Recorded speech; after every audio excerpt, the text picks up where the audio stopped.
বিভিন্ন অপরিচিত শব্দ কানে ভেসে আসছিল। ঘুম ভাঙছিল, নিদ্রাহীনভাবে রাত কাটছিল। এমনই সব প্রেতাত্মা বা ভূতের আতঙ্ক তৈরি হয়েছিল গ্রামে। অলৌকিক শক্তি ভর করেছে আতঙ্কে গ্রাম ছাড়ার উদ্যোগ নিয়েছিলেন অনেকেই। সেই আতঙ্ক কাটতে মাঠে নামতে হয়েছে প্রশাসনের কর্তাদের। সম্প্রতি গ্রামে যায় বিজ্ঞান মঞ্চ। স্থানীয় সূত্রে জানা গিয়েছে, একই পরিবারে পরপর কয়েকটি স্বাভাবিক মৃত্যুর ঘটনাকে ঘিরে বাঁশকেটিয়া গ্রামে আতঙ্ক তৈরি হয়েছিল, যা থেকে পড়শিদের অনেকেই গ্রাম ছাড়ার উদ্যোগ নিয়েছিলেন। তা আটকাতেই সম্প্রতি ওই গ্রামে যান ব্লক প্রশাসনের কর্মকর্তারা থেকে বিজ্ঞান মঞ্চের সদস্যরা।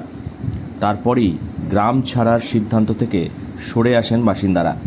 ইঁদপুরের বেদুয়াশোল পঞ্চায়েতের বাঁশকেটিয়া তফসিলি জাতি অধ্যুষিত প্রান্তিক গ্রাম কৃষিকেন্দ্রিক এই গ্রামে পরিবারের সংখ্যা প্রায় 40টি।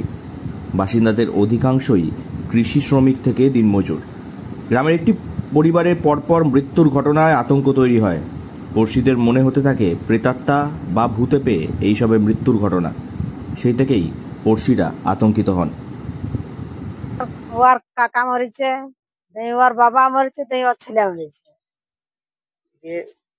সব বাড়ি ছাড়ি পালাইছে, বাড়ি কেউ নাই। ব্যাপারটা আমাদের নজরের মধ্যে আছে। ইতিমধ্যে বিডিও স্যার, ওসি, তারপর গ্রাম পঞ্চায়েত থেকে ওদের সাথে কথা বলা হয়েছে, ওনাদেরকে বোঝানো হয়েছে যে ওটা কোনো ভয়ের ব্যাপার না। স্থানীয় ও প্রশাসন সূত্রে জানা গিয়েছে, অতিমারির সময়কালে এক যুবকের স্বাভাবিক মৃত্যু হয়। ভাইয়ের মৃত্যুর পর গত 1 বছর আগে ওই পরিবারের প্রৌঢ়ের মৃত্যু হয়। সম্প্রতি ওই প্রৌঢ়ের 17 বছর বড় ছেলের মৃত্যু হতেই আতঙ্ক দানা বাঁধে। একই পরিবারের 2 ভাই ও এক কিশোরের মৃত্যু হতেই গ্রামে চাঞ্চল্যের সৃষ্টি হয়। তবে প্রশাসনের দাবি 3টি মৃত্যুই স্বাভাবিক মৃত্যু। আতঙ্কে বাড়ি ছেড়ে ছোট্ট সন্তানদের নিয়ে আত্মীয়র বাড়িতে ঠাঁই নেন মৃত যুবকের স্ত্রী ও প্রৌঢ়ের স্ত্রীও। মৃতদের বাড়ি ফাঁকা পড়ে।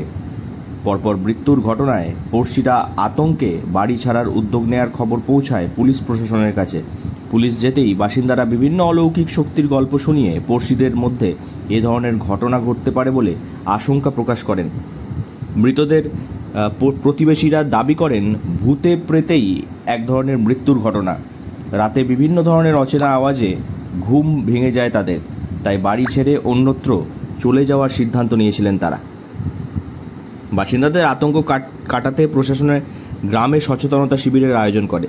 সম্প্রতি গ্রামে যান ইঁদপুরের বিডিও সুমন্ত ভৌমিক, ওসি মনোরঞ্জন নাগ, পশ্চিমবঙ্গের বিজ্ঞান মঞ্চের ইঁদপুর বিজ্ঞান কেন্দ্রের সভাপতি সুদীপা বন্দ্যোপাধ্যায়, সম্পাদক মোনালিসা পাত্র, বিজ্ঞান কেন্দ্রের সদস্য চিকিৎসক রামেশ্বর মুখোপাধ্যায় প্রমুখ। প্রশাসনের কর্তা থেকে বিজ্ঞান মঞ্চের সদস্যরা বাসিন্দাদের ভীতি কাটাতে বিভিন্ন যুক্তি উপস্থাপন করেন। বিজ্ঞান কেন্দ্রের সম্পাদক মোনালিসা পাত্র জানান, একই পরিবারের পরপর মৃত্যুর ঘটনায় আতঙ্ক ছড়ায় বাসিন্দাদের মধ্যে। ঘটনার পিছনে অলৌকিক কিছুই না, তা বাসিন্দাদের বোঝানো হয়। রাতে অন্য কিছু শব্দ থেকেই ভয়ের সৃষ্টি হয়। ওই পাড়া অন্ধকারাচ্ছন্ন হওয়ায় তা থেকেও বাসিন্দাদের মধ্যে ভয়ের উদ্বেগ হতে পারে। বাসিন্দাদের যুক্তি দিয়ে বোঝানো হয়েছে। শিবিরের পর বাসিন্দারা জানিয়েছেন আতঙ্ক কিছুটা কেটেছে। বাঁকুড়া থেকে নীলাঞ্জন ব্যানার্জির রিপোর্ট, লোকাল 18 বাংলা।